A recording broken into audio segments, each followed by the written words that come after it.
അനുഭവങ്ങൾ കഥകളാക്കി പറയുന്നത് അമ്മയുടെ ഒരു പ്രത്യേക രീതിയായിരുന്നു. ചെറുപ്പത്തിൽ രാത്രിയിൽ ഭക്ഷണം കഴിഞ്ഞിരിക്കുമ്പോൾ അമ്മ പഴയ കഥകൾ അല്ലെങ്കിൽ ഓർമ്മകൾ പറഞ്ഞു തരാറുണ്ടായിരുന്നു. അങ്ങനെ അമ്മ പറഞ്ഞ രസകരമായൊരു സംഭവകഥ ഇന്നും മനസ്സിൽ നിന്ന് പോയിട്ടില്ല. അമ്മയുടെ ഗ്രാമം, കുറുക്കൻ ചാടിമൂല. പേര് കേൾക്കുമ്പോൾ തന്നെ ഒരു പഴയ നാട്ടിൻപുറത്തിൻ്റെ ചിത്രം മനസ്സിൽ വരും. പാടങ്ങളും തെങ്ങിൻ തോപ്പുകളും ചെറു വീടുകളും വൈകുന്നേര കാറ്റും. ഏകദേശം ഒരു 40 കൊല്ലങ്ങൾക്ക് മുൻപ് അവരെ നടന്ന ഒരു സംഭവമാണിത്. ഒരു ഇടനേരം 10-11 മണിയൊക്കെ ആയിക്കാണ്.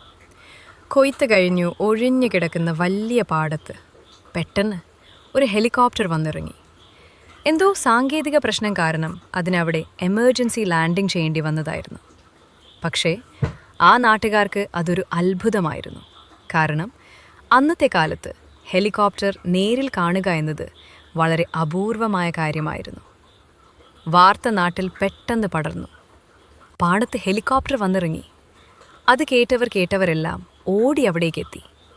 മുറ്റത്ത് നെല്ലുണക്കുവാനിട്ടത് നിരത്തിക്കൊണ്ടിരുന്ന അമ്മൂമ്മമാർ പോലും ജോലി നിർത്തി കുട്ടികളെയും കൂട്ടി ഹെലികോപ്റ്റർ കാണാനോടി. ആ വലിയ യന്ത്രം പാടത്തിൻ്റെ നടുവിൽ നിന്ന് കറങ്ങുമ്പോൾ അതിൻ്റെ പങ്കയുടെ കാറ്റിൽ തൊട്ടടുത്തുള്ള മോട്ടോർ പുരയുടെ മേലെ ഉണ്ടായിരുന്ന ഓടുകൾ പോലും പറന്നുപോയി. ആളുകൾക്കതൊക്കെ കണ്ടപ്പോൾ പേടിയും കൗതുകവും ഒരുമിച്ച് തോന്നി. കുറച്ച് സമയം കഴിഞ്ഞ് ഹെലികോപ്റ്റർ വീണ്ടും പറന്നുപോയി. പിന്നെ ആളുകളും മെല്ലെ പിരിഞ്ഞു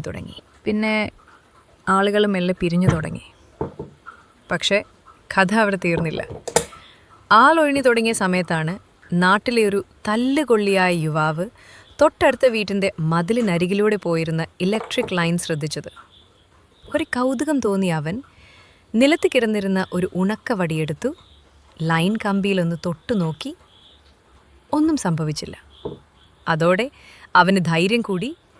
ഇതിലൊന്നുമില്ല എന്ന് കരുതിയ അവൻ വടി കളഞ്ഞിട്ട് നേരെ കൈകൊണ്ട് കമ്പിയിൽ പിടിച്ചു. അടുത്ത നിമിഷം കറണ്ട് അടിച്ചു. അയാൾ ലൈനിൽ തൂങ്ങിക്കിടന്നു. അവരെ അപ്പോൾ അടുത്തുണ്ടായിരുന്നത് താഴെതൊടിയിലെ കാരണവരുടെ സുന്ദരിയായ മകൾ, 10-18 വയസ്സ് പ്രായമുള്ള ഓമനയും അവളുടെ താഴെയുള്ള 5-6 പിള്ളേരുമായിരുന്നു.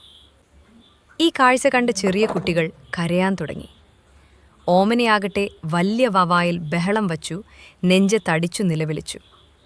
അവളുടെ കരച്ചിൽ കേട്ട് തൊട്ടടുത്ത പാടത്ത് ജോലി ചെയ്തുകൊണ്ടിരുന്ന അച്ഛൻ തലയിലൊരു പാളതൊപ്പിയും കുറുമുണ്ടുമായി ഒരു തൂമ്പയും പൊക്കി പിടിച്ചുകൊണ്ട് ഓടി വന്നു.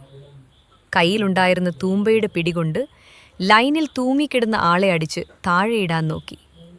പക്ഷേ ഒന്നും നടന്നില്ല. അതോടെ അപകട വാർത്ത പെട്ടെന്ന് പരന്നു. നാട്ടുകാരെല്ലാം ഓടിക്കൂടി. എല്ലാവരും ടെൻഷനായി. എന്തു ചെയ്യണമെന്ന് ആർക്കും മനസ്സിലായില്ല. അപ്പോഴാണ് കൂട്ടത്തിലുണ്ടായിരുന്ന ബുദ്ധിയുള്ള ആരോ പറഞ്ഞത്, ട്രാൻസ്ഫോർമറിലെ ഫ്യൂസ് ഊരി കറണ്ട് കട്ട് ചെയ്യണം. പക്ഷേ ട്രാൻസ്ഫോർമർ ഉണ്ടായിരുന്നത് കുറച്ചു ദൂരെയായിരുന്നു. ഇന്നത്തെ പോലെ ബൈക്കും കാറും ഇല്ലാത്ത കാലം. സമയം കളയാൻ പറ്റില്ല. ഒരാൾ സൈക്കിൾ എടുത്ത് ആഞ്ഞു ചവിട്ടി. ബാക്കിയുള്ളവർ അയാൾക്ക് പിന്നാലെ ട്രാൻസ്ഫോർമർ ലക്ഷ്യം വെച്ച് ഓടി. ഒരു കൂട്ടയോട്ടം. ഒടുവിൽ സൈക്കിളിൽ പോയ ആൾ ആദ്യമെത്തി ഫ്യൂസ് ഊരി കറണ്ട് കട്ട് ചെയ്തു. അടുത്ത നിമിഷം ലൈനിൽ തൂങ്ങിക്കിടന്ന ആൾ താഴേക്ക് വീണു. എല്ലാവരും ചേർന്ന് അയാളെ ആശുപത്രിയിലെത്തിച്ചു. ഭാഗ്യം കൊണ്ടാവാം, ആയുസിൻ്റെ ബലം കൊണ്ടാവാം അയാൾ രക്ഷപ്പെട്ടു. പക്ഷേ ഈ കഥയിലെ ഏറ്റവും മനോഹരമായ ഭാഗം അതിനുശേഷമാണ്. അന്ന് ബഹളം വെച്ച ആളെ കൂട്ടി അയാളുടെ ജീവൻ രക്ഷിക്കാൻ കാരണമായ അതേ പെൺകുട്ടിയെ പിന്നീട് നമ്മുടെ ഈ നായകൻ വിവാഹം കഴിച്ചു. പിന്നെ കുട്ടികളും കടമയുമൊക്കെയായി അവർ സന്തോഷത്തോടെയും ചിലപ്പോഴൊക്കെ പ്രാരാബ്ധത്തോടെയും തുടർന്നും ജീവിച്ചു.